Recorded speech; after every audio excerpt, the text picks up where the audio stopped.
We have a grinding wheel. The grinding wheel is cylindrical in shape. So in part A, this is chapter 10, number 36. In part A, in order to find the moment of inertia of a cylinder, it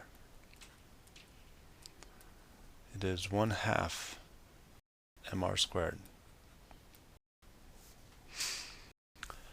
So we know the mass is 0.380 kilograms and the radius is 8.5 centimeters. I converted it to meters, 0.0850 meters. If you plug in the numbers, you get 0.00377275 kilogram meter second. No, kilogram meters squared. Kilogram meter squared. Okay. Now, to convert that to significant figures, we have 1.37 times 10 to the negative 3 kilogram meters squared. Part A. Part B is saying what is the torque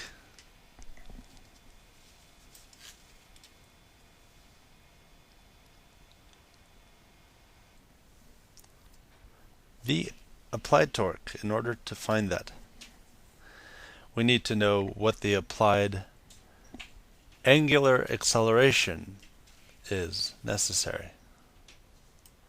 So let's look at what they give us. Yeah, isn't that cool? The desired angular acceleration will be different from the applied angular acceleration. The reason is they tell us that in 55 seconds, if it's going at 1500 revolutions per minute, it's going to go to 0. So there must be friction involved. So we got to counter that friction. What that means is the desired angular acceleration will be the applied angular acceleration minus the acceleration or deceleration due to friction. So this applied acceleration will be bigger than the desired. We're going to have to push harder to counteract the friction. So to find the applied torque and the applied angular acceleration necessary, well, that will be applied will equal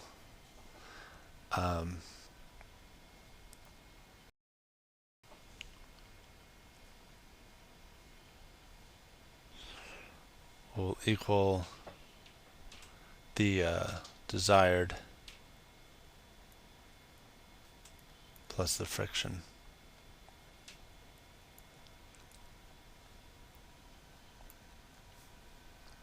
Okay, so let's find what the desired angular acceleration is, and we could figure that out, and what the angular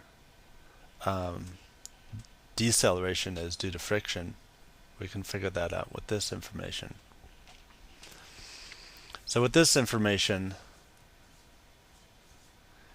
it's the change in angular velocity over time. If you plug in the numbers, you get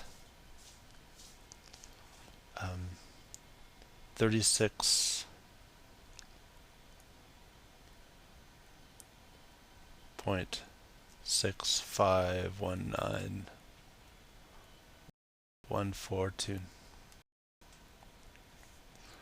radians per second squared.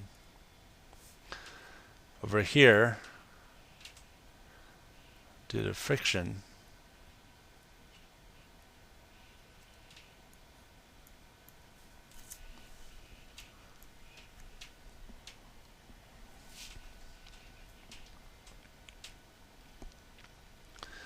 the absolute value of it anyway,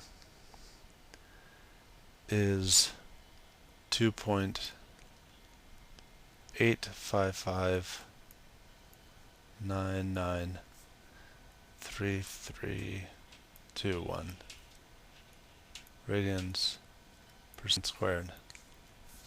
Okay, so this is the friction, this is the desired. We add those up, we get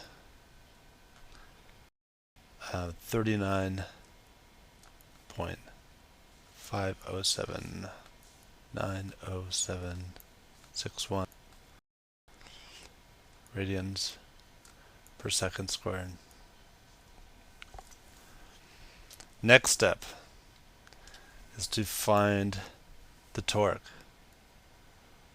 Torque equals the applied torque will equal moment of inertia times the applied angular acceleration. We found the moment of inertia above in part A. That came out to 1.37 times 10 to the negative 3 kilogram meters squared. So, if we plug in the numbers, we get 0.23448 meter newtons. Okay. The torque in significant figures is 5.4 times 10 to the negative 2 meter newtons. Now, aha. Here I use 3 significant figures. Here I use 8 significant figures. Here's the reason why. If you look at what they give you, that's